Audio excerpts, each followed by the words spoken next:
CPM-കാരൻ കൈ കാണിച്ചിട്ട് കേരളം നിർത്താതെ പോയതിന് പാവപ്പെട്ട KSRTCയുടെ നെഞ്ചത്ത് കയറിയിട്ട് എന്തെങ്കിലും കാര്യമുണ്ട്? കേരളം ഏറ്റവും അധികം ചർച്ച ചെയ്ത ഇന്ദിരാ ഗ്യാരണ്ടികളിൽ ഏറ്റവും പ്രധാനപ്പെട്ട പ്രിയദർശിനി സൗജന്യ യാത്രാ പദ്ധതി ഇന്നലെ നടപ്പിലാക്കിയതിനു ശേഷം ഒരു വശത്ത് CPM-കാരൻ്റെ അലമുറയിട്ടുകൊണ്ടുള്ള നിലവിളി, മറ്റൊരു വശത്ത് സമരമെന്ന് പറഞ്ഞുകൊണ്ടുള്ള BJP-കാരൻ്റെ കോമഡി ഷോ.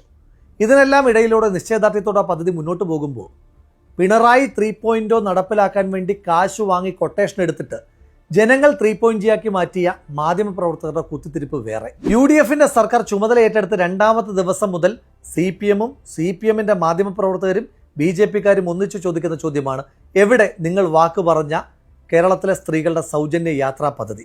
ഒന്ന് ആലോചിച്ചു നോക്കണം. 2021 തിരഞ്ഞെടുപ്പിൽ ജയിക്കാൻ വേണ്ടി കേരളത്തിലെ ക്ഷേമ പെൻഷൻ 2500 രൂപയാക്കി വർദ്ധിപ്പിക്കുമെന്ന് പറഞ്ഞിട്ട് 2026 ചുമതല ഒഴിയുന്നത് വരെ ആ പണം വർദ്ധിപ്പിക്കാതിരുന്ന വിജയനോട് ഒരാൾ പോലും ആ ചോദ്യം ചോദിച്ചിട്ടില്ല. എന്നിട്ടും ശ്രീ VD സതീശനോട് ചോദിക്കുമ്പോൾ ചുമതല ഏറ്റെടുത്ത് 27ാമത്തെ ദിവസം കേരളത്തിൻ്റെ മുഖ്യമന്ത്രി ഈ നാടിനോട് പറയുകയാണ്, ഞങ്ങൾ വാക്ക് നൽകിയ പ്രിയദർശിനി സൗജന്യ യാത്രാ പദ്ധതി ഇതാ നടപ്പിലാക്കിയിരിക്കുന്നു. അത് നടപ്പിലാക്കിയതിനു ശേഷവും ഒരർത്ഥവുമില്ലാത്ത കുറേയേറെ അടിസ്ഥാനരഹിതമായ ആരോപണങ്ങളും ആക്ഷേപങ്ങളുമായി CPM കടന്നു വരികയാണ്. അതിൽ ഏറ്റവും ചൈൽഡിഷായി തോന്നിയ ആരോപണം ഇന്ന് ഉന്നയിച്ചത് CPM-ന്റെ മുതിർന്ന നേതാവും കേന്ദ്ര കമ്മിറ്റി അംഗവും മറ്റോ ആണെന്നാണ് തോന്നുന്നത്. കാരണം ഡൽഹിയിലൊക്കെ പോകുമ്പോൾ അവർ കോട്ടിടുന്നത് ഞാൻ കണ്ടിട്ടുണ്ട്. ശ്രീമതി ടീച്ചർ പറഞ്ഞത് അത് പ്രിയദർശിനി സൗജന്യ യാത്രാ പദ്ധതി അത് 9 മണി തൊട്ട് എന്നുള്ളത് രാവിലെ 6 മണി തൊട്ടായി പുനഃക്രമീകരിക്കണം. ആദ്യം പ്രവർത്തകർ പറഞ്ഞു, ഇതിന് സമയമൊന്നുമില്ലല്ലോ ടീച്ചറെ. അപ്പോൾ ഒരു ചളുപ്പും ഉളുപ്പുമില്ലാതെ ചിരിച്ചുകൊണ്ടിരിക്കുകയാണ് ടീച്ചർ. ഇതുപോലെയാണ് CPM-കാർ ഉന്നയിക്കുന്ന ആരോപണങ്ങളെല്ലാം ജനങ്ങൾ പൊളിച്ചെടുക്കുമ്പോൾ ഒരു ഉളുപ്പും ചളുപ്പും ഇല്ലാതെ ചിരിച്ചുകൊണ്ടിരിക്കുകയാണ് CPM-കാരും ചെയ്തുകൊണ്ടിരിക്കുന്നത്. പ്രിയദർശിനി സൗജന്യ യാത്രാ പദ്ധതി ആദ്യഘട്ടത്തിൽ ഓർഡിനറി ബസ്സുകളിൽ മാത്രമാണ് നടപ്പിലാക്കാൻ പോകുന്നതെന്ന് പറഞ്ഞപ്പോൾ CPM-കാർ ഉന്നയിച്ച ഏറ്റവും പ്രധാനപ്പെട്ട വിമർശനം, ഇതാകെ 437 ബസ്സല്ലേ ഉള്ളൂ, അതൊരു തട്ടിപ്പല്ലേ, ജനങ്ങളെ പറ്റിച്ചതല്ലേ എന്നാണ്. സത്യം അതാണ്. ചില കണക്കുകൾ പരിശോധിക്കാം. കേരളത്തിൽ KSRTCയുടെ ഉടമസ്ഥതയിലുള്ള ആകെ ബസ്സുകൾ 5765. അതിൽ തന്നെ ഓർഡിനറി ബസ്സുകളുടെ എണ്ണം 3125. അതായത് പ്രിയദർശിനി സൗജന്യ യാത്രാ പദ്ധതി ലഭിക്കുവാൻ പോകുന്നത് 3125 ബസ്സിലാണ്. 437 ബസ്സല്ല കേട്ടോ. ഇത് ശതമാനം എടുക്കുമ്പോൾ കേരളത്തിലെ ആകെ KSRTC ബസ്സുകളുടെ 55%-ലും സൗജന്യ യാത്രാ പദ്ധതി നടപ്പിലാക്കുവാൻ പോവുകയാണ് എന്നുള്ളതാണ് യാഥാർത്ഥ്യം. ഇത് കേവലമായ ഒരു സൗജന്യ യാത്രാ പദ്ധതിയല്ലേ, ഫ്രീ ബീസ് അല്ലേ, ഇത് തെറ്റല്ലേ എന്ന് ചോദിക്കുന്നവരോടുള്ള മറുപടി, ഇത് കേവലമായ ഒരു സൗജന്യ യാത്രാ പദ്ധതി മാത്രമല്ല, ശക്തമായ സ്ത്രീ ശാക്തീകരണം ഇതിന് പിന്നിലുണ്ട്. എങ്ങനെയാണെന്ന് പറയാം. അതായത് സ്ത്രീകൾ ഇപ്പോൾ യാത്ര ചെയ്യുവാൻ വേണ്ടി ചിലവഴിക്കുന്ന തുക അതവർക്ക് സേവ് ചെയ്യുവാൻ കഴിയും. അത് മറ്റ് ക്രയവിക്രയങ്ങൾക്കും കുടുംബത്തിൻ്റെ ആവശ്യങ്ങൾക്ക് വേണ്ടിയിട്ടും സ്വയം പര്യാപ്തതയ്ക്ക് വേണ്ടിയിട്ടും അവർക്ക് ഉപയോഗിക്കാൻ കഴിയുമ്പോൾ സ്ത്രീ ശാക്തീകരണം നടപ്പിലാകുന്നു. ഇതിന് പിന്നിലൊരു പാരിസ്ഥിതിക ലക്ഷ്യമുണ്ട്. ഇപ്പോൾ സ്കൂട്ടറിലുമൊക്കെയായി യാത്ര ചെയ്യുന്ന സ്ത്രീകൾ സൗജന്യ യാത്രാ പദ്ധതി വരുമ്പോഴത്തേക്കിന് KSRTC കൂടുതലായി പൊതുഗതാഗതത്തെ കൂടുതലായി ആശ്രയിക്കും.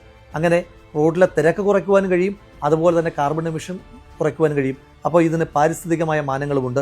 ഇങ്ങനൊരു സൗജന്യ യാത്രാ പദ്ധതി നടപ്പിലാക്കിയതിൻ്റെ പേരിൽ മാത്രം ആളുകൾ ബസ്സിൽ കയറുമോ എന്ന് ചോദിച്ച ചില ആളുകളുണ്ട്. അവരോട് പറയാനൊരു കണക്കുണ്ട്. കഴിഞ്ഞ തിങ്കളാഴ്ച കേരളത്തിൽ ആകെ യാത്ര ചെയ്ത സ്ത്രീകളുടെ എണ്ണം 6.9 ലക്ഷമായിരുന്നു. എന്നാൽ പ്രിയദർശിനി സൗജന്യ യാത്രാ പദ്ധതി നടപ്പിലാക്കിയ ഇന്നലെ തിങ്കളാഴ്ച യാത്ര ചെയ്ത സ്ത്രീകളുടെ എണ്ണം 9.62 ലക്ഷമാണ്. ഏതാണ്ട് 3 ലക്ഷത്തിലധികം സ്ത്രീകളുടെ യാത്രയിലാണ് വർധനമുണ്ടായിരിക്കുന്നത്. ഇനി ഇന്നലത്തെ ദിവസം മാത്രം കേരളത്തിൽ സ്ത്രീകൾക്ക് പ്രിയദർശിനി സൗജന്യ യാത്രാ പദ്ധതിയിലൂടെ സേവ് ചെയ്യുവാൻ പറ്റിയ തുക 1,43 ലക്ഷമാണ്. ഒറ്റ ദിവസം 1,43 ലക്ഷം രൂപ കേരളത്തിലെ സ്ത്രീകൾക്ക് സേവ് ചെയ്യുവാൻ കഴിഞ്ഞുവെങ്കിൽ ഒരു വർഷം എത്ര കോടിയാണ് എന്ന് നിങ്ങൾ സ്വയം കണക്ക് കൂട്ടി നോക്കൂ. ഈ ഓർഡിനറി ബസ് എന്ന് പറയുമ്പോൾ ആകെ 10 കിലോമീറ്ററൊക്കെ ഓടുന്ന ചെറിയ ലോക്കൽ ബസ്സുകളല്ലേ, ഇതൊരു തട്ടിപ്പല്ലേ? ദീർഘദൂര യാത്ര ചെയ്യുന്ന സ്ത്രീകൾക്ക് എന്തെങ്കിലും ഗുണം ചെയ്യുമോ എന്നുള്ളതായിരുന്നു മറ്റൊരു കുത്തിത്തിരിപ്പ് ചോദ്യം. അതിന് മറുപടിയുണ്ട്. അപ്പോൾ പാലക്കാട് നിന്ന് കോഴിക്കോട്ടേക്ക് ഓർഡിനറി ബസ് ഉണ്ട്. ഏതാണ്ട് 132 കിലോമീറ്ററാണ് ആ ബസ് യാത്ര ചെയ്യുന്നത്. അതിലെ യാത്ര തികച്ചും സൗജന്യമാണ്. അതല്ല എങ്കിൽ ഏതാണ്ട് 120 രൂപയ്ക്കടുത്താണ് അതിൻ്റെ ടിക്കറ്റ് സാധാരണഗതിയിലാകുന്നത്. അപ്പോൾ അതിൽ സ്ഥിരമായി അങ്ങോട്ടും ഇങ്ങോട്ടും യാത്ര ചെയ്യുന്ന ഒരു സ്ത്രീക്ക് ഒരു ദിവസം ലാഭിക്കുവാൻ കഴിയുന്നത് 240 രൂപയാണ്. ഇത് ലാഭമല്ലേ? മാത്രമല്ല, ഓർഡിനറി ബസ് എന്ന് പറയുമ്പോൾ ഓർഡിനറി ബസ്സുകൾ വരും, ലിമിറ്റഡ് സ്റ്റോപ്പ് ഓർഡിനറി വരും, ഫെയർ സ്റ്റേജ് ഓർഡിനറി ബസ്സുകൾ വരും, fair stage limited stop ordinary ബസ്സുകൾ വരും, ഗ്രാമവണ്ടികൾ വരും, ടൗൺ ടു ടൗൺ ബസ്സുകൾ വരും. ഇതെല്ലാം കൂടെ കൂട്ടിയിട്ടാണ് പ്രിയദർശിനി സൗജന്യ യാത്രാ പദ്ധതിയിൽ ഉൾപ്പെടുത്തിയിരിക്കുന്നത്. ഇനിയും ഏതെങ്കിലും റൂട്ടിൽ ബസ്സുകളില്ല എങ്കിൽ ബഹുമാനപ്പെട്ട കേരളത്തിൻ്റെ ഗതാഗത വകുപ്പ് മന്ത്രി ശ്രീ CP ജോൺ വ്യക്തമായി പറഞ്ഞിട്ടുണ്ട്, ഗ്രാമവണ്ടികൾ ആരംഭിക്കാം. ത്രിതല പഞ്ചായത്ത് സംവിധാനങ്ങൾ ഇനിഷ്യേറ്റീവ് എടുത്താൽ സ്ത്രീകൾക്ക് യാത്ര ചെയ്യുവാനുള്ള ഏതൊരു റൂട്ടിലേക്കും ബസ്സുകൾ എത്തിക്കുവാൻ KSRTC തയ്യാറാണ് എന്നും KSRTC മന്ത്രി തന്നെ പറയുന്നുണ്ട്.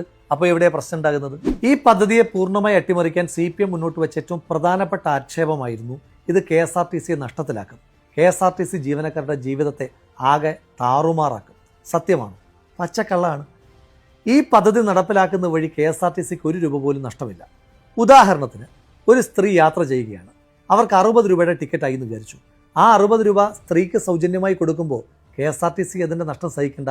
ആ 60 രൂപയും മെഷീനിൽ കാണിക്കുന്ന തുക സംസ്ഥാന സർക്കാർ KSRTC കൊടുക്കുന്നുണ്ട്. അപ്പോൾ സ്ത്രീകൾക്ക് ലാഭമാണ്, KSRTCക്ക് പണം കിട്ടുകയും ചെയ്യുന്നുണ്ട്. അതുകൊണ്ട് KSRTC ഒരു തരത്തിലും ഇത് ബാധിക്കുന്നുമില്ല. നഷ്ടമില്ല എന്ന് മാത്രമല്ല, ഈ പദ്ധതി നടപ്പിലാക്കുന്നതോടുകൂടി KSRTCക്ക് കൂടുതൽ ലാഭം ഈ മേഖലയിൽ നിന്നുണ്ടാകാൻ പോവുകയാണ്. കാരണം യാത്രക്കാരില്ലാത്തതിൻ്റെ പേരിൽ നിർത്തിവെക്കപ്പെട്ട പല സർവീസുകളുമുണ്ട്. ഈ സൗജന്യ യാത്രാ പദ്ധതി വരുന്നതോട് കൂടിയിട്ട് ആ സർവീസുകൾ വീണ്ടും ചാലുവാകും. അപ്പോൾ KSRTCക്ക് ആ മേഖലയിൽ നിന്ന് വരുമാനം ലഭിക്കാൻ പോവുകയാണ്. ഇനി യാത്രക്കാരുടെ എണ്ണം കൂടുന്നതനുസരിച്ച് ജീവനക്കാർക്കും ഗുണമാണ്. ജീവനക്കാർക്ക് അവരുടെ ഡ്യൂട്ടി കൂടുതലായി കിട്ടും.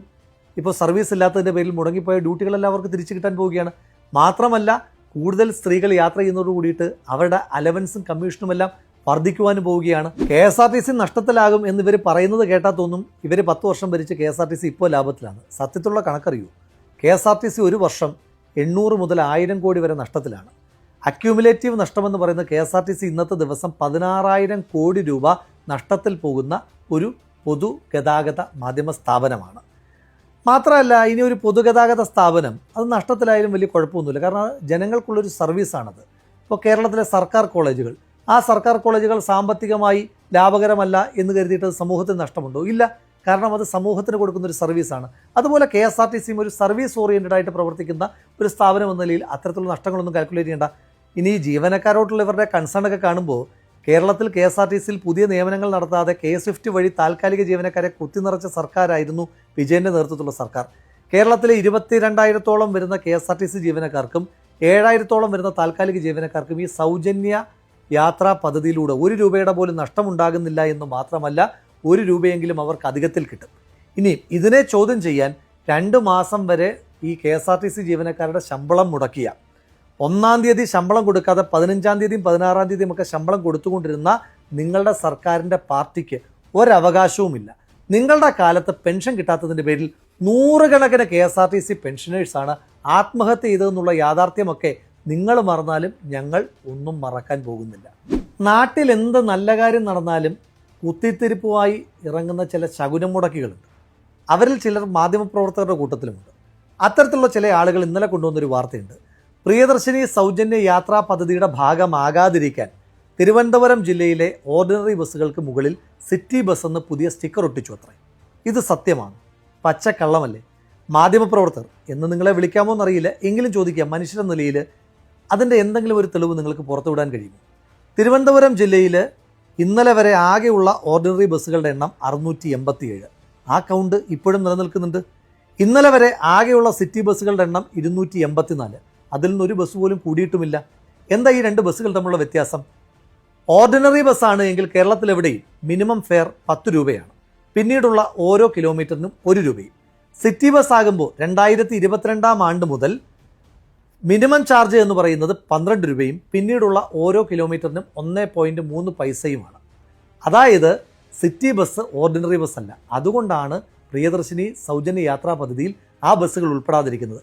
ഇനി എന്തിനാ സ്റ്റിക്കർ ഒട്ടിച്ചത്? ഈ ബസ്സുകളുടെ എല്ലാം പെയിന്റ് ഒന്നാക്കി മാറ്റി. അപ്പോൾ കൺഫ്യൂഷൻ ഉണ്ടാകും. ആളുകൾ ഓർഡിനറി ബസ്സാണ് എന്ന് കരുതി സിറ്റി ബസ്സിൽ കയറും. അപ്പോൾ സ്ത്രീകൾക്ക് സൗജന്യ യാത്ര ലഭ്യമാകില്ല. ആ കൺഫ്യൂഷൻ ഒഴിവാക്കാൻ സ്ത്രീകളെ സഹായിക്കുവാൻ വേണ്ടിയിട്ടാണ് സിറ്റി ബസ് എന്ന സ്റ്റിക്കർ സിറ്റി ബസ്സുകളിൽ പതിപ്പിച്ചത്. അങ്ങനെ ആളുകളെ സഹായിക്കാൻ ഇറങ്ങിയതിനെ കോലിട്ടിളക്കാനായിട്ട് വന്നിരിക്കുന്ന ആ മാധ്യമപ്രവർത്തകരെ ജനങ്ങൾ കൈകാര്യം ചെയ്യുമെന്നുള്ള കാര്യത്തിൽ എനിക്ക് തർക്കമൊന്നുമില്ല. അപ്പോഴേ കേരളത്തിലെ CPMകാരും BJPക്കാരും കരച്ചിൽ തുടരുക. അവരുടെ കയ്യിൽ നിന്ന് കാശ് വാങ്ങിയ മാധ്യമപ്രവർത്തകരിൽ ചിലർ കുത്തിത്തിരിപ്പും തുടരുക. നിങ്ങളുടെ കരച്ചിലും കുത്തിത്തിരിപ്പും ഒക്കെ തുടരുന്നതിനിടയിൽ കേരളത്തിലെ സ്ത്രീകൾ, നിങ്ങളുടെ വീട്ടിലേക്കുള്ള സ്ത്രീകൾ അടക്കം ചിരിച്ചുകൊണ്ട് അവർ അമ്പലങ്ങളിൽ പോകും, പള്ളികളിൽ പോകും, ആശുപത്രികളിൽ പോകും, പഠിക്കാൻ പോകും, തൊഴിലിടങ്ങളിൽ പോകും, സിനിമ കാണാൻ പോകും, അവർക്ക് പോകേണ്ടിടങ്ങളിലെല്ലാം പോകും. അതുവഴി സ്ത്രീ ശാക്തീകരണം ഈ നാട്ടിൽ ശക്തമാകും. നിങ്ങൾ ഇങ്ങനെ കരഞ്ഞുകൊണ്ടിരിക്കുക, നിങ്ങൾ കലാപം ഉണ്ടാക്കിക്കൊണ്ടേയിരിക്കുക. അതിനൊക്കെ ഇടയിൽ അതിശക്തമായി ജനകീയ സർക്കാർ ശ്രീ VD സതീശൻ്റെ നേതൃത്വത്തിൽ മുന്നോട്ട് പോവുക തന്നെ ചെയ്യും. ആ കൊടുങ്കാറ്റിൽ നിങ്ങൾ നുണകൊണ്ട് കെട്ടിപ്പൊക്കിയ കോട്ട കൊത്തളങ്ങളെല്ലാം തകർന്നടിയും എന്ന് നിങ്ങൾക്ക് സംശയമുണ്ട് എങ്കിലും ഞങ്ങൾക്ക് സംശയമില്ല.